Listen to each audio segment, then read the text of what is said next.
2 weeks into the X Factor, and I'm hooked. I'm a committed watcher to this program despite myself. I approached it with absolute disdain that this is a program I would have hated and watched. But episode 2 really got me hooked. There used to be a newspaper that had a headline. It might even have been the much lamented News of the World, but the strapline was, "All human life is there." Well, I think the X Factor should use that as a strapline. But it opened, it was amazing. It opened talking to this guy outside. Do you know the way they do it? And they're talking to Johnny Robinson, 45 years of age, living, and you could tell by the way he talked, he lived in a pretty crappy bed sit, as he described it. So you knew instinctively this is going to be one of the jokey X Factor ones where, you know, he's going to come out, he's going to sound awful, and he's going to get 4 no's. He's about 6'4", he's thin as a rake, he's wearing a baseball cap, he's got pretty crappy jeans on. This is awful. And he opens his mouth. Well, you know the way they used to talk about young men in choirs? They were angels. What a voice this guy had.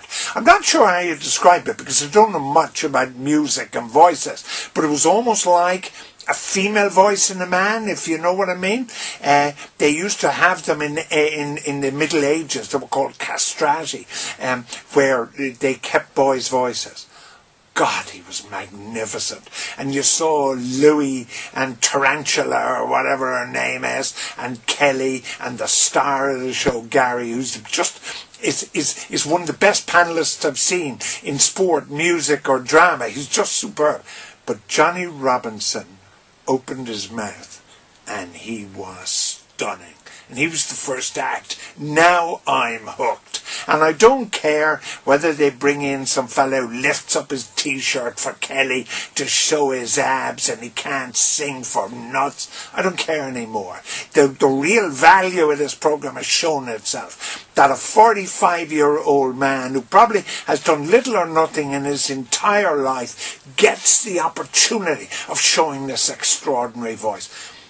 I'm not sure if it got better, but it certainly didn't get any worse. Because then this 22-year-old comes in, fat, unattractive, not much of a personality, and then he says, my parents are in the audience and they don't know I'm going to audition. So now I think, oh my God.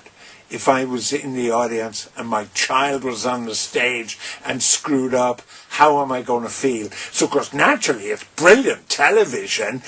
Craig comes on the stage, camera shoots to the parents are in shock, and then Craig opens his mouth, and what a singer. It's kind of country stuff, you know what I mean?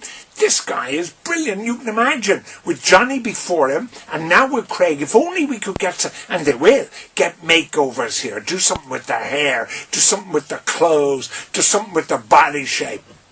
You've got stars. But by God, can the producers of this program milk emotion? It's their mission. And she's black. She doesn't know who her father is. Her mother couldn't bring her up, so she was brought by her granny. So she's outside, tears streaming down her face. Her mascara is running. She's looking for a tissue. And I think, oh my God, this is another disaster in the making.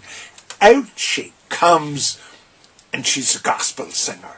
And she's the only one who actually dresses well. She's got this flancy short skirt, high heels with black tights. She's all in black. And she's black. And she is great. I tell you, this is great stuff. I'd nearly give up watching Ireland rugby for the X Factor. I can't wait for next Saturday night. But the problem, if the producer of the X Factor is watching, he's got to keep up this kind of standard. This is television.